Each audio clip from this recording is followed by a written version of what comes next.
अस्सलाम वालेकुम नाज़रीन, मैं हूँ अब्दुल रज़ाक और आपको आपके अपने चैनल एआर जर्नलिज़्म में खुशामदीद कहते हैं। नाज़रीन, जैसे कि हमने इल्यूमिनाटी के हवाले से पहला हिस्सा आपके सामने पेश किया और उसमें हमारी कोशिश यही थी कि आप तक सही मालूमात पहुँचाई जाएँ और इल्यूमिनाटी के हवाले से जो उसका पूरा इंट्रोडक्शन है वो पेश किया जाए। नाज़रीन, चलते हैं दूसरे हिस्से की जानिब। और नाज़रीन, उस पे दूसरे हिस्से की जानिब चलने से पहले आपसे गुज़ारिश यही है कि आप हमारे इस अपने चैनल को यानी कि एआर जर्नलिज़्म को सब्सक्राइब करें, लाइक करें, शेयर करें और दूसरों तक पहुँचाएँ ताकि ये मालूमात दूसरों तक पहुँच सके।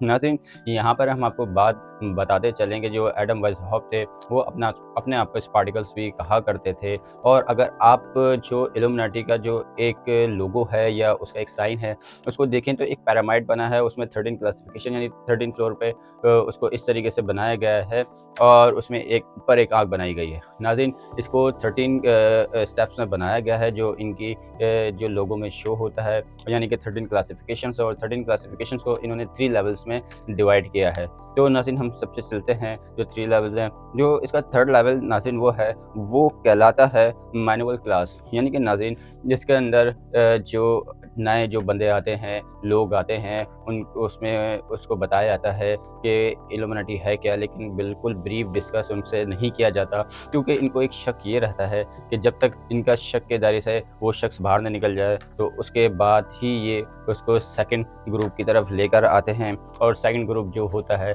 उसके अंदर इन लोगों को रिक्रूट किया जाता है।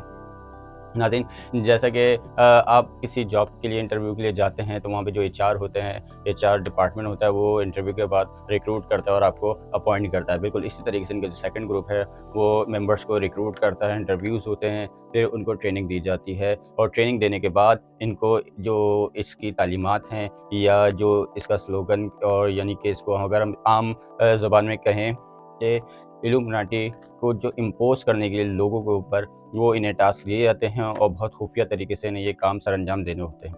नाज़रीन, इसका जो फर्स्ट जो ग्रुप है वो ग्रुप होता है ज्यूरी का, जिसके अंदर प्रीस्ट होते हैं, मैगस होते हैं और किंग होता है।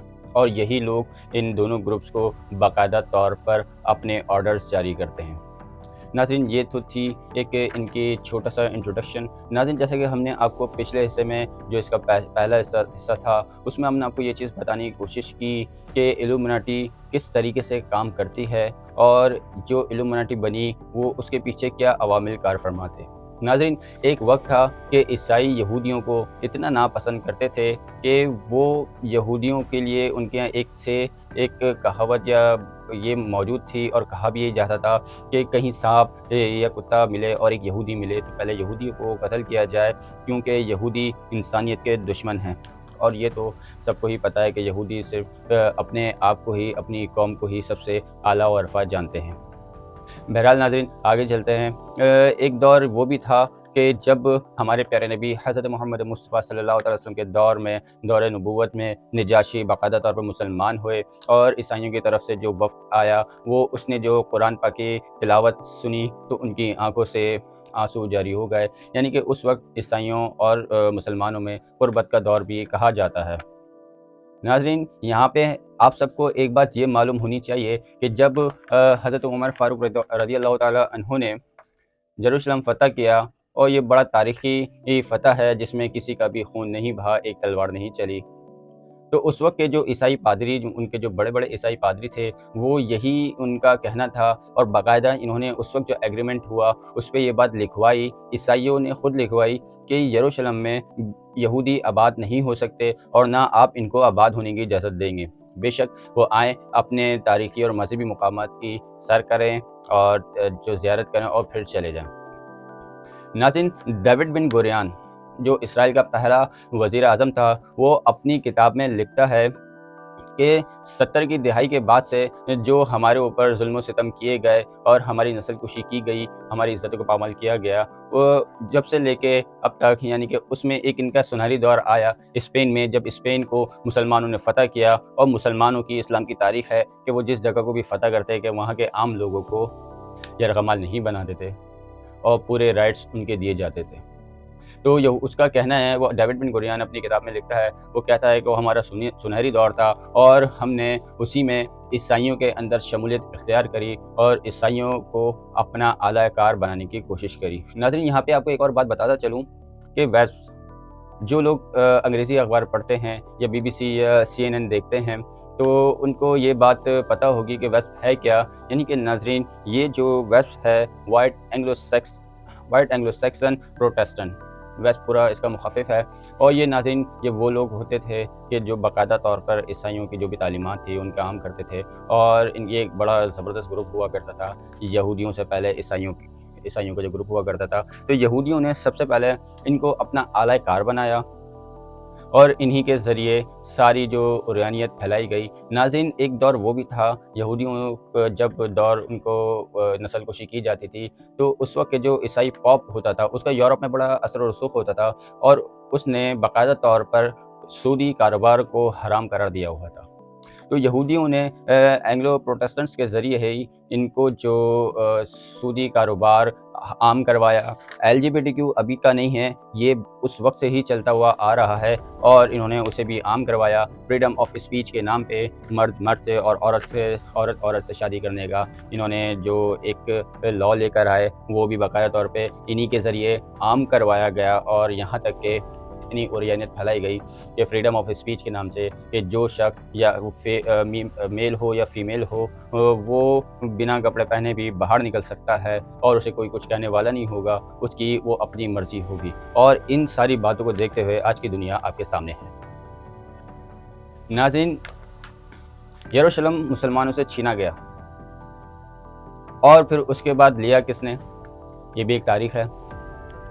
क्योंकि अरब जो थे वो अपनी अय्याशियों में मसरूफ़ हो चुके थे, और उनके अंदर वो जज़्बा जहाद बाकी ना था, तो इसी वजह से यहूदियों ने अपनी जो चालें चल के यरूशलेम पे कब्ज़ा कर लिया था। और ये एक कुर्द ने यरूशलेम आज़ाद कराया। कुर्द यानी कि जिसकी हम बात कर रहे हैं, सलाहुद्दीन अय्यूबी, हज़रत सलाहुद्दीन अय्यूबी रहमतुल्लाह अलैह की बात कर रहे हैं कि उन्होंने ये बाकायदा तौर पर यरूशलेम आज़ाद करवाया।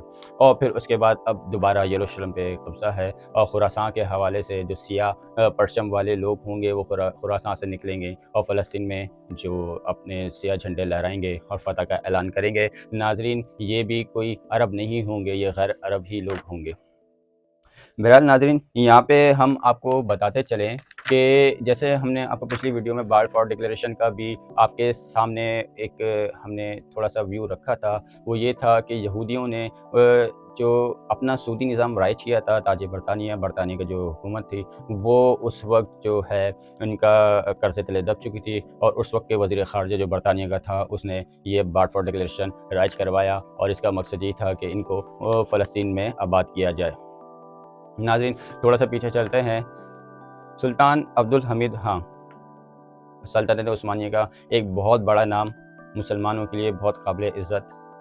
यहूदियों ने उन्हें उस वक़्त भी दुनिया के तमाम ख़ज़ानों में तोलने की कोशिश की, और कहा कि ये जो हमें इजाज़त दी जाए कि हम फ़लस्तीन में आबाद हो सकें, तो उन्होंने बिल्कुल इससे इनकार किया, और हज़रत उमर फ़ारूक रज़ियल्लाहु ताला अन्हु का वही एग्रीमेंट उनके सामने रख दिया। और फिर क्या होता है नाज़रीन, उसके बाद कमाल अतातुर्क आता है, जो कि यहूदियों का बिल्कुल वही जैसे प्रोटेस्टेंट्स को आलाकार बनाया, वैसे इसको आलाकार बनाया गया।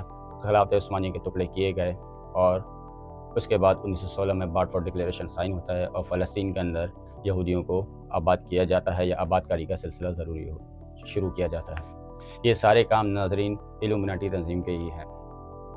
ये लोग जो हैं लोगों को बिल्कुल इस तरीके से कैप्चर करते हैं, उनके माइंड को इस तरीके से कैप्चर करते हैं, उनके दिल को इस तरीके से कैप्चर करते हैं कि उन्हें दुनिया भर की अय्याशी फराहम की जाती है, और फिर उनसे अपने काम निकलवाए जाते हैं। ये बड़े खुफिया लोग होते हैं। आप नहीं पहचान सकते कि आपके बराबर में बैठा हुआ शख्स वो इल्यूमिनाटी ही है या नहीं है। बदकिस्मती से इसकी एक झलक एक दहाई पहले से पाकिस्तान में बहुत ज़्यादा सर चढ़कर बोल रही है। और नाज़रीन, बिल्कुल आप समझ गए होंगे, 8 मार्च जो वुमेंस डे के नाम पे मनाया जाता है, एक रैली निकाली जाती है जिसमें बाकायदा तौर पर इस्लाम को ललकारा जाता है, और जो हमारी शरीयत है उसके ख़िलाफ़ बहुत सी गुस्ताखियाँ की जाती हैं। औरत का जो मुकाम है उसको पामाल किया जाता है फ्रीडम ऑफ स्पीच के नाम पर। नाज़रीन, फितने से भरपूर दौर है। ये हमने आपको इल्यूमिनाटी को कवर किया ये 2 हिस्सों में, और कोशिश की कि कम वक्त में और कम अल्फाज में इल्यूमिनाटी को हम आपके सामने डिस्कस कर सकें और आप तक ये बात पहुँचा सकें कि नाज़रीन, ये जो इल्यूमिनाटी है बहुत ख़तरनाक और खुफिया तौर पर काम करती है, और इसका सिर्फ़ एक ही काम है, न्यू वर्ल्ड ऑर्डर का क़याम। और डॉक्टर इसरार अहमद रहमतुल्लाह अलैह के मुताबिक वो तो फरमाया करते थे कि न्यू वर्ल्ड ऑर्डर नहीं, ये ज्यू वर्ल्ड ऑर्डर है। बिल्कुल नाज़रीन, इनकी पूरी कोशिश यही है कि इन्होंने जिस तरीके से ईसाइयों को अपने कब्ज़े में किया, अमेरिका आपके सामने मिसाल है बहुत बड़ी, फिर बरतानिया ने तो बहुत इनके लिए किया। मतलब दुनिया भर के तमाम ईसाइयों को इन्होंने अपने कब्ज़े में कर लिया है, और वो इनके बगैर हिल नहीं सकते। जो भी अमेरिका का सदर होता है, जो इनकी जो लाइन से थोड़ा-सा भी टच से मस होने की कोशिश करता है, उसको वो ऐसा साइड करते हैं कि आप बुश का अंजाम देख सकते हैं कि वो किस तरीके से चारों शाने चित किया गया उसे और इलेक्शन में हरवा दिया गया। नाज़रीन, ये तो इल्यूमिनाटी के काम हैं और ये पूरी इकॉनमी कैप्चर कर रहे हैं, इकॉनमी यही लोग चला रहे हैं, सारे काम यही कर रहे हैं। कभी आपने नाज़रीन गौर किया है कि हम लोग जो फ़लस्तीन के हवाले से, कश्मीर के हवाले से जो हम लोग प्रोटेस्ट करते हैं, वो इन्हीं के तो सोशल मीडिया प्लेटफ़ॉर्म पे कर रहे होते हैं। Twitter, Elon Musk, Facebook, Mark Zuckerberg, जो भी नाम है बहरहाल, और इसके अलावा इंस्टा भी यही चला रहे हैं। तो नाज़रीन, तो क्या इन्हें नहीं पता कि मुसलमान जो हमारे मुसलमान लोग सिर्फ़ सोशल मीडिया पर ही प्रोटेस्ट कर रहे हैं, और तो ये नहीं जानते, इनके पास बाकायदा तौर पर एक एल्गोरिथम के ज़रिए मुसलमानों की तादाद पहुँच रही है, और ये बिल्कुल इसका एनालाइज़ बहुत बेहतरीन तरीके से कर रहे हैं कि कौन लोग इनके हक़ में और कौन लोग इनके हक़ में नहीं। बदकिस्मती से हमारे पाकिस्तान में भी सो कॉल्ड सेकुलर और लिबरल लोग जो है वो जिहाद को एक गाली की तरह समझते हैं, और वो समझते हैं कि जिहाद करना दहशतगर्दी है, क्योंकि ये वही लोग हैं नाज़रीन जो अपने आप को सो कॉल्ड सेकुलर बोलते हैं और उनका इस्लाम से कोई लेना देना नहीं होता। नाज़रीन, यहाँ पर मैं चलते-चलते आपको एक और बात बताना चाहता हूँ, और वो ये बात है कि आप गौर करें कि अक्सर हमें मीडिया में सोशल मीडिया में, या फिर अगर आप यूरोपियन कंट्रीज़ देखें तो वहाँ पर ज़्यादातर जो है चाहे वो बच्चों के कार्टून हों, मूवीज़ हों, उसमें एक सिंगल आई का कॉन्सेप्ट लाज़मी दिया जाता है, और वो सिंगल आई का कॉन्सेप्ट जो ये सारा वही है जो इल्यूमिनाटी करते आ रही है, और ये इल्यूमिनाटी है। सिंगल आई का कॉन्सेप्ट यही है कि वो आपके ऊपर नज़र रखे हुए हैं। बहरहाल नाज़रीन, अब तक के लिए इतना ही। उम्मीद है कि आपको इल्यूमिनाटी के हवाले से बहुत कुछ जान गए होंगे और समझ चुके होंगे और समझ आया होगा। इस चैनल को सब्सक्राइब करते जाइए, लाइक किए, शेयर किए, ताकि ये मालूमात दूसरों तक पहुँच सके। इंशाअल्लाह मिलते हैं एक अगले नए टॉपिक के साथ, और बहुत अहम टॉपिक होगा वो भी। आपसे गुज़ारिश है वो भी ज़रूर देखिएगा। जब तक के लिए अपने मेज़बान अब्दुल रज़ाक को इजाज़त दीजिए। अपना बहुत ख़्याल रखिएगा। जज़ाकल्लाह।